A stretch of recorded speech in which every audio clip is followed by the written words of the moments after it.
Hello students, welcome to Stanley Academy of Mathematics YouTube channel. YouTube channel తరపున మన మొత్తం ఏపీలో ఎవరైతే ఎస్జిటి మరియు స్కూల్ అసిస్టెంట్ మ్యాథ్స్ ఎగ్జామ్స్కి ప్రిపేర్ అవుతున్నారో లేదా డిఎస్సి ఎగ్జామ్స్కి ప్రిపేర్ అవుతున్నారో ప్రతి ఒక్క ఆస్పిరెంట్కి కూడా హృదయపూర్వకంగా నేను ఆల్ ది బెస్ట్ చెప్తున్నాను. సో ఖచ్చితంగా మీరు జాబ్ గెయిన్ చేయాలి, ఓకేనా? సో మీ ప్రయత్నం వృధా కాకూడదు. చివరి వరకు ఎగ్జామ్ చివరి రోజు వరకు మీ ప్రయత్నాన్ని ఇలాగే కంటిన్యూ చేయాలని అనుకుంటున్నాను. సో మీ అందరికీ యూజ్ అయ్యే విధంగా టెట్కమ్ టీఆర్టీ 2018లో జరిగినటువంటి school assistant maths Telugu paper, school assistant maths question పేపర్ని, అదేవిధంగా ఎస్జిటి లాస్ట్ ఇయర్ జరిగినటువంటి పేపర్లన్నింటి యొక్క అనాలిసిస్ని మనం చేస్తున్నాము. సో ఎవరైనా కనుక ఇంకా మన ఛానల్ని సబ్స్క్రైబ్ చేసుకోని వారు ఉంటే వాళ్ళు సబ్స్క్రైబ్ చేసుకోండి. ఆల్రెడీ సబ్స్క్రైబ్ చేసుకున్న ప్రతి ఒక్క వ్యక్తికి నేను థ్యాంక్స్ చెప్తున్నాను. మీరు యూజ్ చేసుకుంటున్నారు. మీరు యూజ్ చేసుకోవడం వల్లనే మీరు ఇస్తున్న సపోర్ట్ వల్ల, మీరు చెప్పే కామెంట్స్ అండ్ సజెషన్స్ వల్లనే నేను ఇంకా బాగా రోజు రోజుకి బాగా చేయగలుగుతానని నేను అనుకుంటున్నాను. సో ఇదే విధంగా మీరు మీ ఫ్రెండ్స్ అందరికీ కూడా మన ఛానల్ గురించి షేర్ చేయండి. ఓవరాల్ దాదాపుగా 1,00,000 మంది రాస్తున్నారు ఈ పరీక్షల్లో. సో మీకు ఎంతమంది తెలిస్తే అంతమందితో మన ఛానల్ సబ్స్క్రైబ్ చేయించండి. అదేవిధంగా పర్టికులర్లీ డిఎస్సి అనే కాకుండా railways, banks, SSC, CGL, CHSL, group D, NTPC, ఓకేనా? ఇలా ప్రతి ఒక్క పరీక్షకు యూజ్ అయ్యే విధంగా మనం ప్రశ్నలు కూడా మన యూట్యూబ్ ఛానల్లో పెట్టాము. కాబట్టి మీకు తెలిసిన ఎవరైనా ఏ కాంపిటేటివ్ ప్రిపేర్ అవుతున్నా కూడా వాళ్ళతో మన ఛానల్ని సబ్స్క్రైబ్ చేయించండి. అలాగే 10th తర్వాత వచ్చే ఇంటర్ ఎంసెట్ కానీ, పాలిటెక్నిక్ మ్యాథ్స్ కానీ, డిగ్రీ మ్యాథ్స్, బీటెక్ మ్యాథ్స్, వీటికి సంబంధించిన వీడియోస్ని కూడా త్వరలో మనం మన ఛానల్లో పెట్టబోతున్నాము. అలాగే ఐఐటి ఫౌండేషన్ కోసం ప్రిపేర్ అయ్యే పిల్లలకి వాళ్ళకు కూడా కొన్ని చిన్న చిన్న టిప్స్ చెప్తూ కూడా మన ఛానల్లో పెట్టబోతున్నాం. కాబట్టి సాధ్యమైనంత మీకు తెలిసినంత వరకు ప్రతి ఒక్కరికి మన ఛానల్ గురించి షేర్ చేయండి, ఓకేనా? మన వీడియోని స్టార్ట్ చేసేద్దాం. చూడండి, first question, the pole of the line 2x minus 3y plus 25 equal to 0 with respect to the circle x square plus y square equal to 25 is 2x minus 3y plus 25 equal to 0 అను సరళ రేఖకు x square plus y square equal to 25 అను వృత్తము దృష్ట్యా ధ్రువము అని అడుగుతున్నాడు. So ధ్రువము, okay, s equal to 0 అనే వృత్తమునకు ధ్రువ సమీకరణం, okay. So x1 plus y1 plus c equal to 0. ఇది జనరల్ అంటే ఓన్లీ కేంద్రపు గుండా పోతే. సో ఇప్పుడు దీనికి ఇచ్చిన వృత్తానికి పోల్ ఎలా అవుతుంది? x1 plus y1 minus 25 equal to 0 అవుతుంది, ఓకే. సో మేము ఏం గుర్తుపెట్టుకోవాలంటే ఈ ధ్రువము మరియు నీకు ఇచ్చిన సరళ రేఖ ఒకే రకమైన సమీకరణాన్ని సూచిస్తాయి, అంతే తప్ప ఒకే లైన్ కాదు. ఇప్పుడు అనుపాతంలో ఉంటాయి. ఇది 2x ప్లస్ 3y అని ఉందనుకో, ఇది సమ్ 4x ప్లస్ 6yగా ఉండొచ్చు. అంటే ఈ రెండింటి యొక్క నిష్పత్తులు సమానంగా ఉండేలాగా ఉంటాయి అన్నమాట. సో ఈ రెండు రేఖా సమీకరణాలు ఒకే రేఖను సూచిస్తాయి కాబట్టి వీటి గుణకాలు నిష్పత్తి సమానం. అంటే x1/2 y1/-3 ఈక్వల్ టు -25/25 అట. సో చెక్ చేసుకోండి, ఇది 120. So x1 equal to 2 into -1 అయినా -2. So y1 equal to -3 into -1 అయినా 3. సో x1 y1 ఇదే ధ్రువము, -2, 3 అన్నమాట. సో ధ్రువముకు సంబంధించిన ఇన్ఫర్మేషన్ మనం వీడియోస్లో చెప్పాము. సో మీరు అక్కడ చూసుకోవచ్చు రికార్డింగ్ వీడియోస్లో, ఓకే. సో జస్ట్ ఓన్లీ ఇక్కడ నేను ఫార్ములా వైజ్ మాత్రమే చెప్తున్నాను. సో ఆన్సర్ ఎంత అవుతుంది చూడండి, -2, 3 అన్నమాట. -2, 3 అనేది మన ఆన్సర్ అవుతుంది, ఓకే. సో దీని తర్వాత నెక్స్ట్ క్వశ్చన్కి వస్తే x² plus y² equal to 1 మరియు x² plus y² minus 2x minus 6y plus 6 equal to 0 అనే వృత్తమునకు గల ఉమ్మడి స్పర్శ రేఖల సంఖ్య, ఓకేనా. So number of common tangents to the two circles x² plus y² equal to 1 and x² plus y² minus 2x minus 6y plus 6 equal to 0, ఓకేనా. So వృత్తమునకు ఎన్ని స్పర్శరేఖలు గీయగలం? Common tangents అని తెలియాలంటే మీకు C1 C2 R1 R2 విలువలు తెలియాలి. వీటి మధ్య ఉన్న సంబంధాలను బట్టే చెప్పగలం. C1 C2లు కేంద్రాలు ఇచ్చిన రెండు వృత్తాల కేంద్రాలు. R1 R2లు వాటి యొక్క వ్యాసార్థాలు. ఓకే, సో గుర్తుపెట్టుకోండి. ఎక్కడ x² plus y² plus 2gx plus 2fy plus c equal to 0 అనేది వృత్తాన్ని సూచిస్తే దాని వ్యాసార్థాలు ఎలా ఉంటాయి అంటే -c, ఎలా ఉంటుంది వ్యాసార్థం? రేడియస్ వచ్చేటప్పటికి √g² plus f² plus -c ఎలా ఉంటుంది?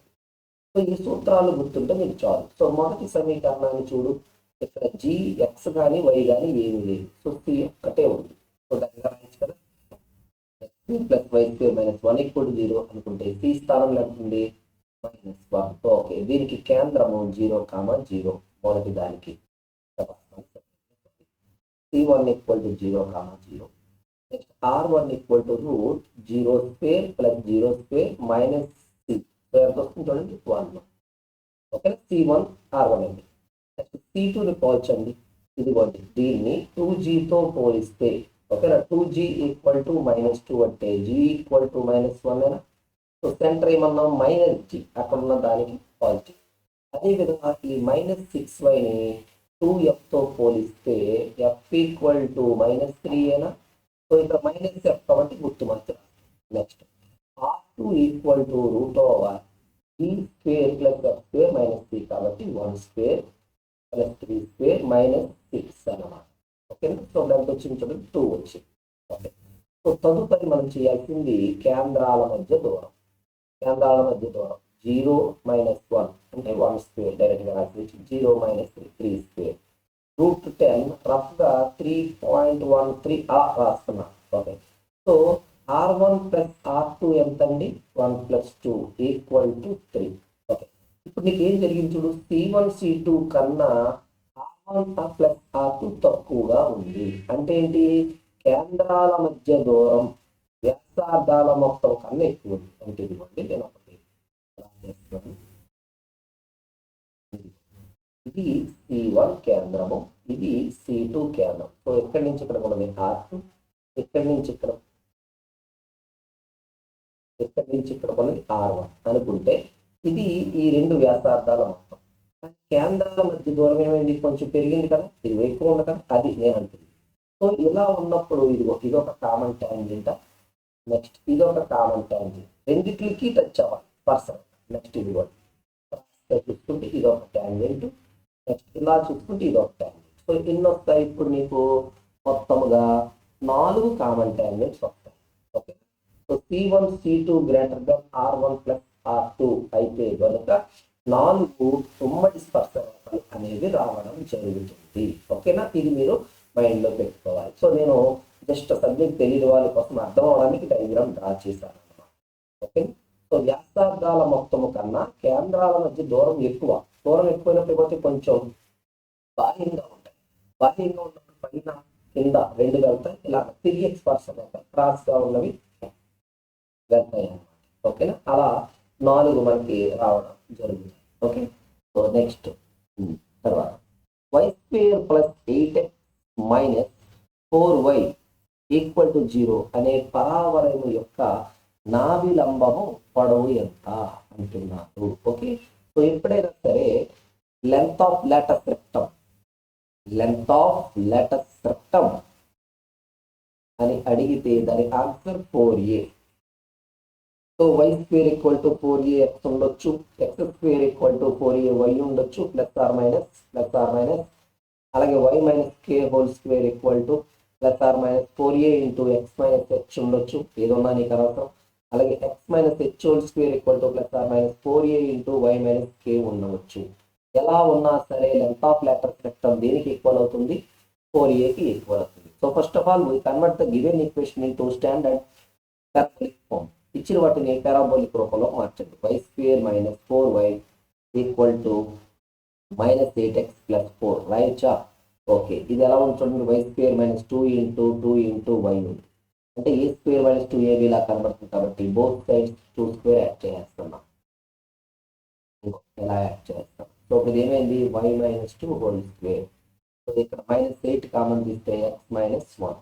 సో ఇది ఎలా ఉంది? y - k whole square -4a × x - h లా ఉంది. సో ఎలా ఉన్నా కూడా నువ్వు ఏం చూడాలి? 4a విలువ ఏంటో చూస్తే అదే length of letter. 4a = 8. So length of letter set మీద 8 అవుతుందా? ఓకే, సో ఇది నువ్వు గమనించుకోవాల్సింది. ఓకే, సో మనం మొత్తం ఇక్కడ అడుగుతున్న క్వశ్చన్స్ అన్ని 2B టాపిక్కే అడుగుతున్నారు. ఓకేనా? తదుపరి నువ్వు చూసుకున్నట్లయితే 9x² + 5y² - 30y = 0 అను దీర్ఘవృత్తం యొక్క ఉత్కేంద్రత ఎంత ఉంటుంది అంటున్నారు. Find the eccentricity of the ellipse అంటున్నారు. ఎసెంట్రిసిటీ ఆఫ్ ఎలిప్స్ అడుగుతున్నారు. దీర్ఘవృత్తము సింపుల్ గా గుర్తుపెట్టుకో. అసలు ముందు చెప్తున్నాను, దీర్ఘవృత్తం యొక్క సమీకరణం ఇలా ఉంటుంది. సో లెక్కను ముందు ఎలా మార్చాలి? సో a > b అనుకో. జస్ట్ ఏది పెద్దదైతే ఓకేనా, దాన్ని ఈ స్క్వేర్ తో గురించి నేను ముందు రాసుకోవాలి. Okay, b పెద్దదనుకో, b² e² = b² - a². అంటే ఈ కట్టడానికి నియమం ఏది పెద్దదో అందులోంచి చిన్న తీసేస్తే నీకు ఈ వచ్చేస్తుంది. ఈ అంటే ఏంటి? ఉత్కేంద్రత. ఈ అంటే ఉత్కేంద్రత. దీని గురించి నేను సబ్జెక్ట్లో వివరణ ఇచ్చాను, మీరు కావాలంటే అక్కడ చూడొచ్చు. ఓకే, సో ఫస్ట్ నేను ఏం చేస్తానంటే 9x² + 5 × y² - 6y = 0 అనుకుంటున్నాను. Okay, so 9x² + 5 × y² - 2 × 3 × y అయింది. సో 2ab లా కనబడుతుంది కదా. సో ప్లస్ ఏం చేయాలి? 3² కలపాలి, అంటే కంప్లీట్ స్క్వేర్ రావడానికి. సో 3² 9, 9 × 5 ఎంత? 45. సో లెఫ్ట్ సైడ్ 45 యాడ్ చేసాం కాబట్టి రైట్ సైడ్ కూడా ఏం చేయాలి? 45 యాడ్ చేయాలి, అంటే బ్యాలెన్స్ చేయడానికి. ఓకే, సో ఇప్పుడు ఇది 9x² + 5 × y - 3 whole square = 45. Next ఎప్పుడు రైట్ సైడ్ ఎంత ఉండాలి? 1 ఉండాలి. కాబట్టి మొత్తాన్ని ఏం చేస్తున్నాం? 45 తో డివైడ్ చేసి 1 రావడానికి. Okay, so x² / 5 y - 3 whole square / 9 = 1 అయిపోయింది. సో a² ఎంత కంపేర్ చేస్తే 5, b² ఎంత? 9. ఎక్కడ ఎక్కువ ఉంది? b² ఎక్కువ ఉంది. ఏది ఎక్కువ ఉందో దాని దగ్గర రాయి. b² - a². అంటే e² అంటే e² ని ఏది పెద్దదైతే దాంతో మల్టిప్లై చేయాలి. ఎప్పుడు కూడా రైట్ సైడ్ డిఫరెన్స్ అనమాట. So e² = 4, b² = 4/9, e = 2/3. Negative తీసుకోకూడదు. సో ఎసెంట్రిసిటీ ఎప్పుడు కూడా పాజిటివ్ వాల్యూ ఉంటుంది. కాబట్టి నీ ఆన్సర్ ఆప్షన్ 2 2/3 అని. అర్థమవుతుందా? ఈ నియమాలు గుర్తించుకోవాలి. ఈ నియమాలు నువ్వు గుర్తించుకోవాలి. సో ఉత్కేంద్రతకు సంబంధించిన కండిషన్స్ నీకు గుర్తుంటేనే లెక్క చేయగలవు. చాలా సింపుల్. అంటే బోర్డు మీద ఎంత చూసి మీరు పెద్దగా ఉంటుంది అనుకోక్కర్లేదు. మీకు టైం కూడా ఉంటుంది. జస్ట్ జాగ్రత్తగా చేసి పెద్ద క్యాలిక్యులేషన్స్ ఏమి ఉండవు. ఓకే, సో ఎప్పుడు కూడా ఈ <1 రావాలి, మర్చిపో. ఓకే, ఈ = 1 అయితేనేమో పరావర్యం, నియమాలు మర్చిపోకు. ఈ <1 అయితేనేమో దీర్ఘవృత్తం. నేను కావాలని కనిపించని పెద్దవి కూడా ఇస్తాను, నువ్వు మర్చిపోకుండా ఆప్షన్ వచ్చాడు. ఈ <1 అయితే అతి పరావర్యం, హైపర్బోలా. ఈ నియమాలు మాత్రం మర్చిపోవద్దు. ఓకే, నీ ఆన్సర్ ఏమవుతుందండి? ఆప్షన్ 2 2/3 అనమాట. ఓకేనా? సో తర్వాత చూసుకోండి 2, 3, 5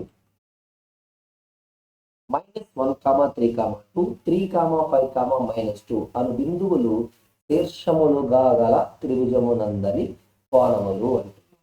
సో డైరెక్ట్ గా అడిగేస్తున్నారు. Find the angles in the triangle in the vertices are 2, 3, 5 -1, 3, 2, 3, 5, -2.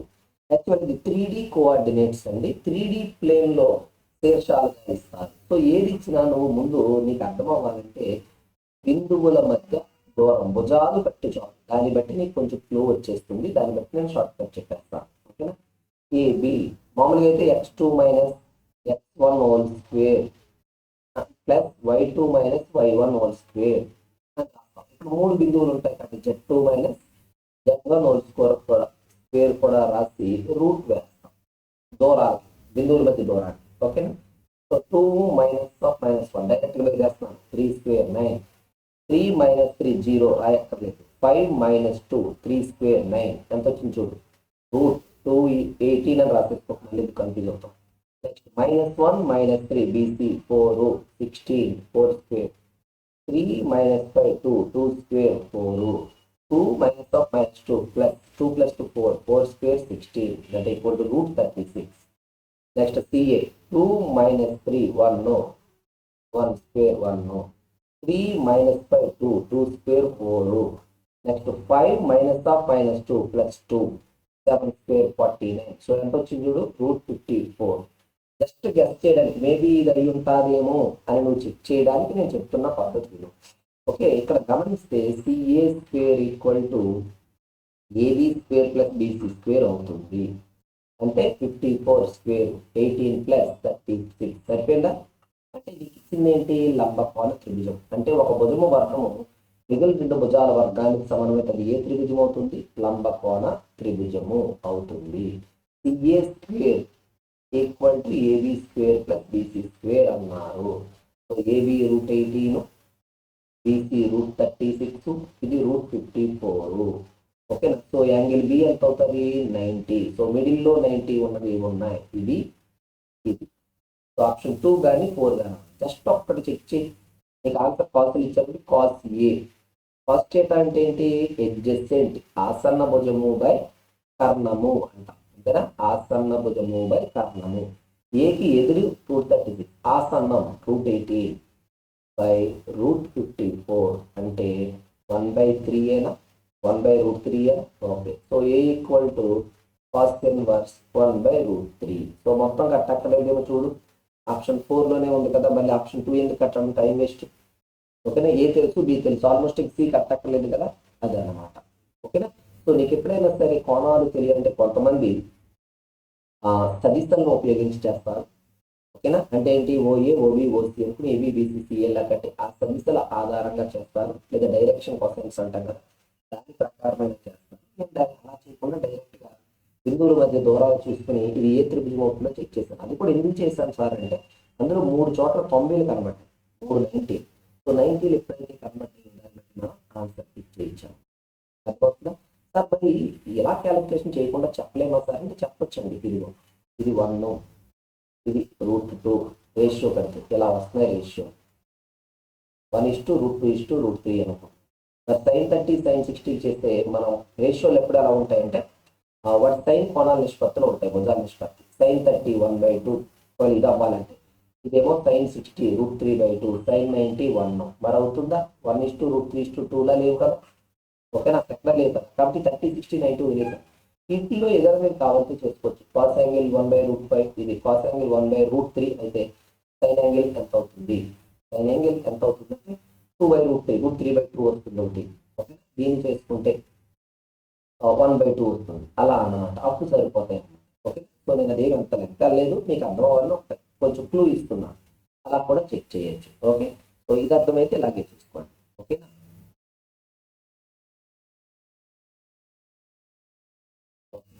Okay students, ఇది కంప్లీట్ ఇన్ఫర్మేషన్.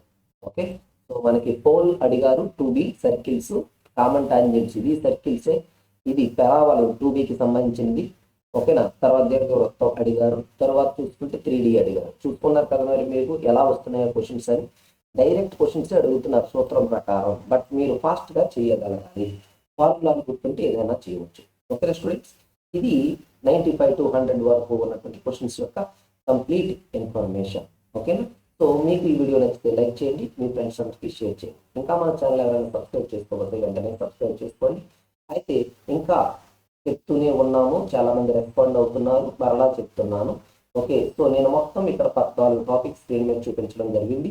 ఇందులో ఏదైనా ఒక టాపిక్ యొక్క రికార్డింగ్ వీడియో మీకు కావాలి అంటే రికార్డింగ్ వీడియోస్, ఎందుకంటే ప్రస్తుత సమయంలో అన్ని టాపిక్లు ప్రిపేర్ అవ్వలేదు, టఫ్గా ఉన్నాయో అయితే నీకు బాగా వచ్చినాయో రివైజ్ చేసుకుంటాకి కావాలి అని నువ్వు అనుకోవచ్చు.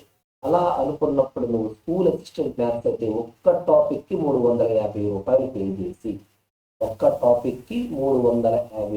పే చేసి ఈ స్క్రీన్ మీద ఉన్న నెంబర్కి ఫోన్పే ఆర్ గూగుల్ పే చేసి ఆ స్క్రీన్ షాట్ని కనుక మనకు పంపించినట్లయితే నేను ఆ రికార్డింగ్ వీడియోస్ మీకు చెప్తాను, మీ పేరు మీ టాపిక్ చెప్తాను, మీకు పంపిస్తాను. ఓకే, ఒకవేళ ఎస్జిటి వాళ్ళు మీకు తెలిసిన వాళ్ళు ఎవరైనా ఉంటే వాళ్ళని 250 రూపాయలు పే చేయమని చెప్పండి. అందులో 7 టాపిక్లు మ్యాక్సిమం వస్తాయి, అంటే సంభావ్యత బేసిక్స్ కూడా ఉన్నాయండి, అవి కూడా వస్తాయి. ఓకే, సో అంకగణితము, బీజగణితము ప్రస్తుతానికి జరిగి క్షేత్రమితి వీడియోస్ వచ్చేసినాయి. ఓకే, త్రికోణమితి పూర్తయి మనం నిరూపక వ్యవస్థలోకి వచ్చాం, 2D ఇంటర్మీడియట్లోకి వచ్చి. సో అసిస్టెంట్ వాళ్ళు ఎవరైనా సరే ప్రిపరేషన్కి ఇబ్బంది పడుతూ ఈ టైంలో ఎలా ప్రిపేర్ అవ్వాలి తక్కువ టైంలో అని అనుకుంటే మన కోర్స్ ఖచ్చితంగా ఉపయోగపడుతుంది. సో ఈచ్ టాపిక్ 350 రూపీస్ అని చెప్తున్నాము. సో మీకు ఇష్టమైన వాళ్ళు ఉంటే కనుక ఫోన్పే చేసి నాకు వాట్సాప్లో స్క్రీన్ షాట్ పెట్టి మీ నేమ్ టాపిక్ పంపించండి. ఓకేనా స్టూడెంట్స్, నెక్స్ట్ వీడియోలో మరొక 5 క్వశ్చన్స్తో మళ్ళీ కలుద్దాం. వరకు ఆల్ ది బెస్ట్.